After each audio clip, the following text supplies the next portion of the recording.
Cut చేసుకొని సంబరాలు చేసుకున్నాం. నిజంగా 11 సంవత్సరాల తర్వాత 2014 తెలంగాణ వచ్చిన తర్వాత 2025 అడిగిపోతున్నాం. ఈ సందర్భంలో సోనియా గాంధీ దయ వల్లనే ఈ తెలంగాణ రాష్ట్రం ఏర్పడ్డది.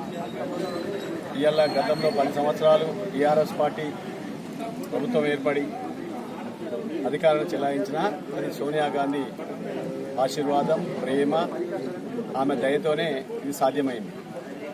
ప్రజలు గుర్తించి కాంగ్రెస్ పార్టీని సోనియా గాంధీ వల్లనే తెలంగాణ వచ్చింది, కాంగ్రెస్ పార్టీ వల్లనే తెలంగాణ వచ్చింది, తెలంగాణ కోసం వాళ్ళు పూర్తి స్థాయిలో సోనియా గాంధీ ఇచ్చింది కాబట్టి వారు కూడా ప్రభుత్వం చేయాలని చెప్పి మొన్న జరిగిన ఎన్నికల్లో కాంగ్రెస్ పార్టీకి పట్టం కట్టింది.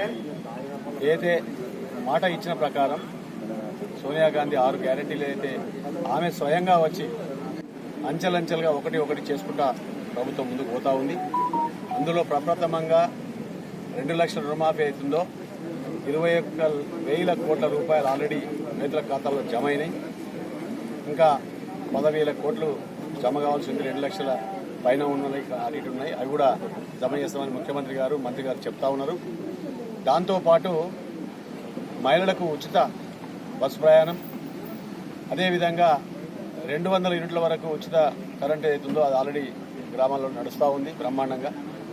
ఇచ్చిన మాట ప్రకారం వడ్లకు బోనస్ రూపంలో 500 రూపాయలు ఆల్రెడీ రైతుల ఖాతాల్లో పడుతున్నాయి. ఇప్పుడే నేను నీర్కూర్లో కానీ బరంగేట్లో కానీ వాళ్ళు చాలా సంతోషం వ్యక్తం, నాకు 1 లక్ష రూపాయలు వచ్చినాయి, నాకు 3 లక్షలు వచ్చినాయి అని చెప్పి చాలా సంతోషం వ్యక్తం చేస్తాము. అది కాంగ్రెస్ ప్రభుత్వం యొక్క పాలన. ఇంకా చాలా చేయాల్సి ఉంది, వచ్చిన మాట కూడా చేస్తాం. కాకపోతే కేసీఆర్ గారు 8 లక్షల కోట్ల అప్పు చేసి మొత్తము ఆ చిప్పల మొత్తం ఏమి లేకుండా పెట్టిపోయింది కాబట్టి కొంచెం ఇబ్బంది అవుతుంది. ఇబ్బంది అయినా సరే ముఖ్యమంత్రి గారు దాన్ని దృష్టిలో పెట్టుకొని ఎక్కడికి వెళ్ళినా తీసుకొచ్చి మనం ఇచ్చిన మాట ప్రకారం నిలబెట్టుకోవాలని చెప్పి ప్రయత్నం చేస్తూ ఉన్నారు. డెఫినెట్గా ఇంకా రాబోయే రోజుల్లో ఏదైతే ఇంకా మాట ఇచ్చిన ప్రకారం 500 రూపాయల సిలిండర్ కూడా ఆల్రెడీ చాలా మందికి వచ్చి కొంతమంది మిస్ అయిన కూడా రావడం జరుగుతుంది. ఇంకా మిగిలిన స్కీములు ఏవైతే మనం మాట ఇచ్చిన ప్రకారం అవి కూడా అంచెలంచెలుగా చేసుకుంటూ ముందుకు పోతుంది తప్ప మరి కేసీఆర్ కదా మాట తప్పినట్టు 2014 ఏకకాలంలో రుణమాఫీ చేస్తా అని సరే 4 సార్లు చేసిండు. 2018 ఏకకాలంలో చేస్తా అని చెప్పి కొంతమందికి మాత్రమే చేసి 20-25 వేల వరకు చేసి మొత్తం చేతులకు తెచ్చిండు.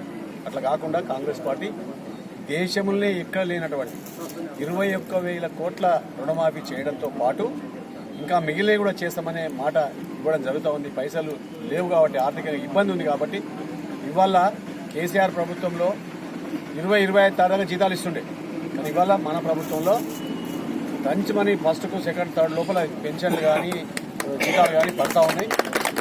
50,000 పైచీలకు ఉద్యోగస్తులను కూడా నిరుద్యోగుల యువకులను ఉద్యోగంలో కూడా తీసుకోవడం జరిగింది, ఉద్యోగాలు ఇచ్చడం జరిగింది. కాబట్టి ఇదంతా సోనియా గాంధీ దయ వల్లనే. కాబట్టి ఆ తల్లి యొక్క దయ వల్ల